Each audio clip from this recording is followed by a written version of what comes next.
Friend பையன் கல்யாணம் கோயம்புத்தூரோட வச்சதுல கல்யாணத்துக்கு வந்துட்டு இங்கேயே வந்துட்டேன், நம்ம வீட்டுக்கு வந்துட்டேன். கல்யாணம் எப்படி இருந்தது? சூப்பரான கல்யாணம். எப்ப ஒரே கும்பல், பெரிய மண்டபம், ரொம்ப அருமையா பண்ணிருந்தா. தாம்பூல போய் இந்தா உனக்கு தானே கொடுத்தாங்க. சிக்க இருக்கட்டும். ஒரு நிமிஷம் எங்க போற? வரேன். அம்மாவோடது.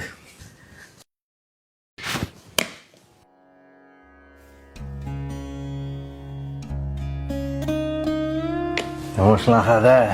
அம்மா முதல்ல பண்ணிக்கிட்ட சங்கி. 1/2 கிராம் 1 கிராம் 2 கிராம்னு காயின் சேர்த்து நம்ம பின்னாடி பெருமாள் சார் அவர்கிட்ட கொடுத்து பண்ணி. ஆமா, நீ காலேஜ் முடிச்சது லேட்டா வருவ, நான் ஸ்கூல் முடிச்சுட்டு சீக்கிரம் வந்தவொடனே என்ன போய் என்னாச்சு ரெடி ஆயிடுச்சான்னு பார்த்து சொல்லுவாங்க. அதான் முதல் சங்கிலி கழுத்துல கயிறு தானே போட்டுருந்துச்சு அது வரைக்கும். சரி 3 மாசம் ஆச்சு, அப்போ ஒன்றும் சொல்ல முடியல. சரி நீ ஊருக்கு வரேன்னு சொன்னோன்னா முந்தா நேரத்தில் தான் எடுத்து வச்சேன். இது 28 பவுன் இன்னும் இருக்குன்னு நினைக்கிறேன். அம்மா 2 பேரையும் பாதி எடுத்துக்க சொன்னிச்சு.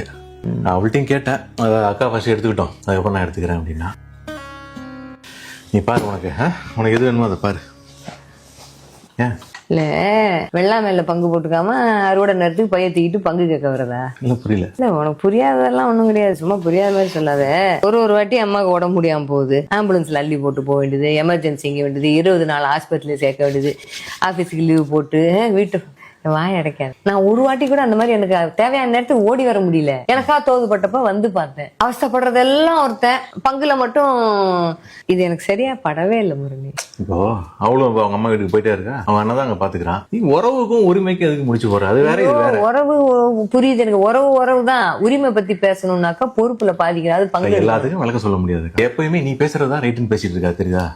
இது வந்து எனக்கு என்ன போகுது, எனக்கு பதில் சொல்லி. இது வந்து இப்ப நான் அதை வச்சுட்டு ஒன்று கொடுக்காம நான் என்ன பண்ண போறேன்? நீ இப்படி எதிர்கேள்வி. இது இப்ப நீ அம்மா நீ வந்து பாத்துக்கிறதுக்கு வரல, நான் தான் பாத்துக்கிட்டேன் அப்படின்னா இது எனக்கு கொடுத்துட்டு போயிட்டேன், நான் கூலி மாதிரி வச்சுக்கிறதா? இப்படிலாம் பெரிய வாட்டில பேச பிடிவாதம் பிடிக்காத முரளி. இப்ப நீ பண்றது என்ன? உன் தம்பி தானே நானு, அப்ப எனக்கு அது பிடிவாதம் இருக்கும்ல. அதுல சும்மா முட்டாள்தனமா ஏதாவது பேசிட்டு இப்ப என்ன, நீ எடுத்துட்டு போலான்னு வச்சுக்க. உன் பொண்ணு கல்யாணம் வச்சிருக்கீல்ல, மாமா செஞ்ச சீர் போக பாட்டியோட சீர்னு கொண்டு கொடுத்துருவாங்க. அதை நீ வேணான்னு சொல்ல முடியாதுல்ல. எடுத்துட்டு போனா ஏதாவது